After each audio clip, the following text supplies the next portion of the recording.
no hay dudas que uno de los temas de la semana tuvo que ver con la presentación por denuncia, por violación que hizo la actriz Thelma Fardín ante Juan D'Artés. Este es un tema que ya está en manos de la justicia, que está siendo investigado, pero lo que nos interesaba era tratar el tema desde el punto de vista psicológico, desde el punto de vista psiquiátrico, y es por eso que está con nosotros Griselda Mijan, que es justamente psiquiatra.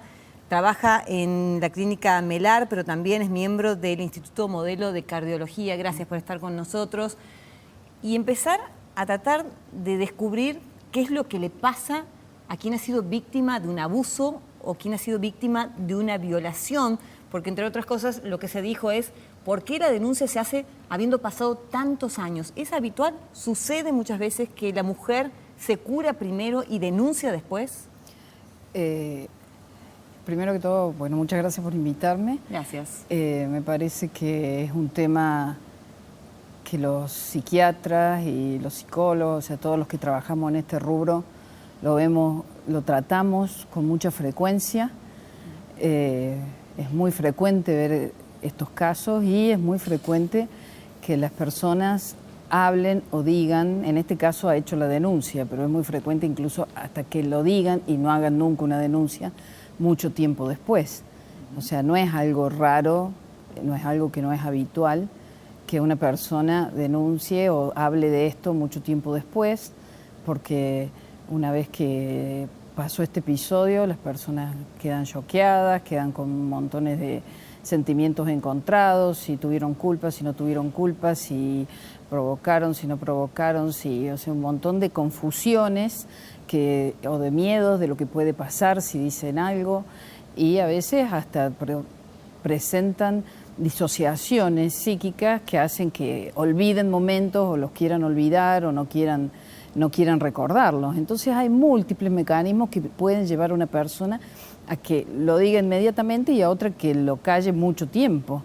O sea, depende de cada una de las personas, de las vivencias previas, de la edad, de con quién le pasó. Supongamos que una mujer que haya pasado por una lamentable situación de este tipo decida, después de sanarse o después de encontrar cierta seguridad, terminar de denunciarlo ante la justicia. ¿Un cuerpo habla? Digamos, una persona que haya sufrido semejante trauma, digamos, ¿quedan esos rastros para que la justicia los pueda peritar o psicológicamente también? Psicológicamente quedan muchos rastros. Y además los abusos sexuales, sobre todo en menores y en gente joven, pero también en gente mayor, traen como consecuencia depresiones y historias de autoagresión y mucho trastorno psiquiátrico y psicológico posterior. O sea, de hecho, la mayoría de las mujeres que nosotros vemos que se internan y que tienen intentos de suicidio, un gran porcentaje tienen antecedentes de abusos en su infancia. En este caso nos estamos refiriendo a las mujeres, pero también hay abusos claro, de otros tipos, a hombres, a menores, hay otros tipos de abuso, y en todos los casos les cuesta hablar, no es fácil hablar de esto y hay que estar ¿Cómo llegan, listo. al consultorio? A lo mejor por otro tema y termina decantando en una situación más grave. Muchas veces llegan por síntomas que son, como te digo, intentos de suicidio, por ejemplo, o episodios de estrés postraumático, pesadillas que se repiten las situaciones, o chicas que de noche se despiertan llorando, gritando, que no pueden dormir. O se han producido otro tipo de patología psiquiátrica como un trastorno de alimentación. O sea, llegan con muchas caras. O sea, no siempre, no es que es así, me pasó esto y todo, porque somos todas personas distintas, todos vamos a tener nuestra clínica, pero la lesión psicológica queda y es muy común lo que le pasó a esta chica, que es no poder hablarlo, no poder decirlo, callarlo. ¿Y esto por qué? Digo, porque la sociedad sigue de alguna manera condenando o poniendo en la mira a la mujer. Yo pienso que es fundamentalmente porque lo difícil que es que es hablar de estas situaciones, hablar de una situación tan traumática. Es una situación que en un principio es inesperada, la deja sin palabras, y a lo mejor sí lo puede hablar pronto y a lo mejor no puedo hablar de ella en particular, ¿no es cierto? Pero yo, un poco cuando me invitaron acá, dije, voy a venir porque nosotros esto lo vemos mucho. Entonces, cuando uno dice, ¿cómo va a decir 10 años después? Y sí, es re común que diga 10 años después, no es una cosa rara. Claro. Claro. Son los momentos, las etapas, quiero decir, que necesita una víctima para poder sacar a flote esta situación. A lo mejor ella necesitó 10 años, otra necesita 2, otro lo dice inmediatamente y otro no lo dice nunca. ¿En quién se apoya generalmente una víctima de abuso o una víctima de violación? Depende de el entorno que tenga, porque lo que yo también tenía interés en remarcar es que la mayoría de los abusos se producen por gente conocida, se producen por familiares o por amigos, por gente de confianza de la familia. Entonces, muchas veces contar un episodio de abuso significa que se van a pelear los tíos, o que mi papá va a ir y seguro que lo mata, y después qué le va a pasar a mi papá si lo mata. Hay presiones que generan ese silencio. Por supuesto. Entonces empiezan a callarse porque si se pelean o quieren, en otros casos quizás peores, lo dicen y le dicen, no, cállate la boca, si vos lo decís, va a tener este problema o va a perder el trabajo. O a lo mejor temen a ser cuestionadas, ¿no? A decir su verdad y a que no les crean también. Por supuesto, y los cuestionan. Las familias se dividen entre los que le creen y los que no le creen. Las familias se pelean, las familias se separan para siempre, cargan con que la familia se peleó, con que esa tía que yo la quería no me mira más, con que mis primos, que yo jugaba.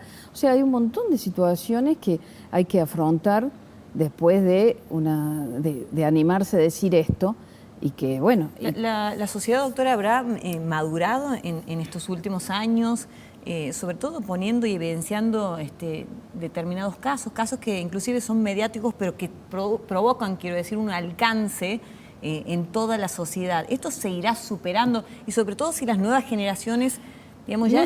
No sé si se va a ir superando el tema del abuso, porque eso no tiene que ver con la víctima, ni sino con la denuncia tampoco, ni con el victimario. O sea, el que abusa es un psicópata, es un perverso, aprovecha su situación de poder frente a la víctima. O sea, el que abusa es una persona que va siempre a tratar de abusar. El tema es que las personas que son abusadas puedan decirlo y puedan denunciar, entonces quizás eso ocurra un cambio en función a que haya más denuncias. Al menos y que se cuiden por el lado y que del temor. Por el lado del temor, pero entonces yo creo que sí, que hay más visibilidad de las cosas, creo que se están escuchando más relatos y entonces la están escuchando personas que antes no creían que pasaban mucho estas cosas. Y en el consultorio, en la práctica, estos casos aumentan, se mantienen en el mismo nivel, ¿siempre ha sucedido a lo largo de la historia? Siempre ha sucedido,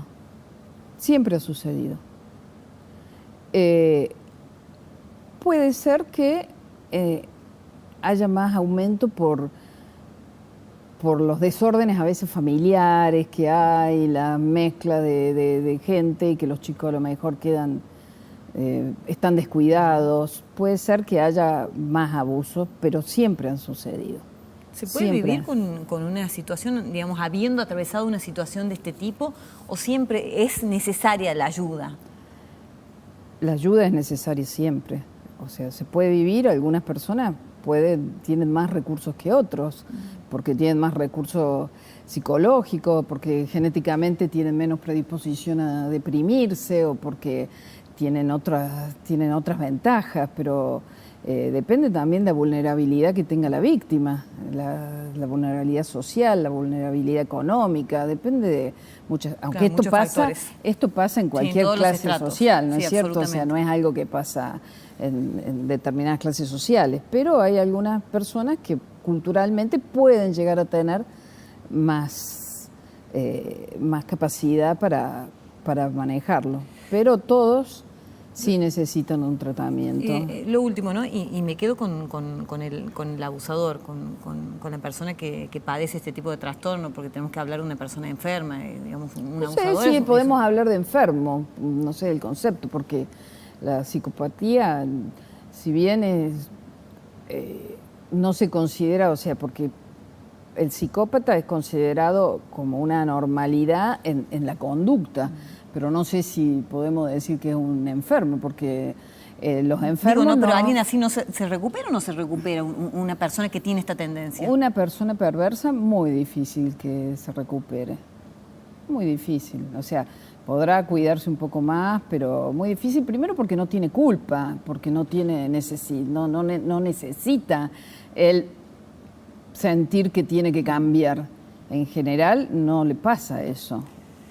Muy amable, doctora. Bueno, gracias. Bueno. Nos ha servido, por supuesto, esta charla. Lo más importante es que ha vuelto a ponerse en debate una situación que, como recién hablábamos, tiene años. Esto no es que sucede desde ahora, pero bueno, esperemos que finalmente esto sea un antes y un después, sobre todo para las generaciones venideras. Nos estamos yendo. Seguimos en diciembre, no nos queda nada ya, inclusive para las fiestas, pero acá estaremos acompañándolos hasta el último. Nos vemos el próximo sábado. Adiós, chao, que descansen. Les queda el domingo, como siempre les digo. Chao.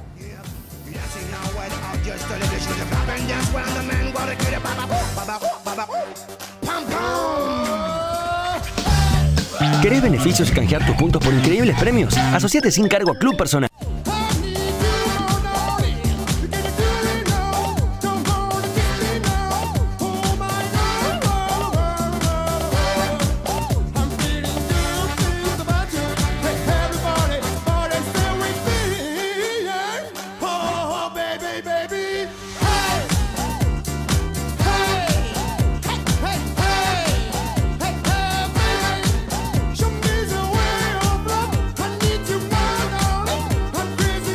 Fue una producción de Televisión Mediterránea, SRL, Córdoba, Argentina.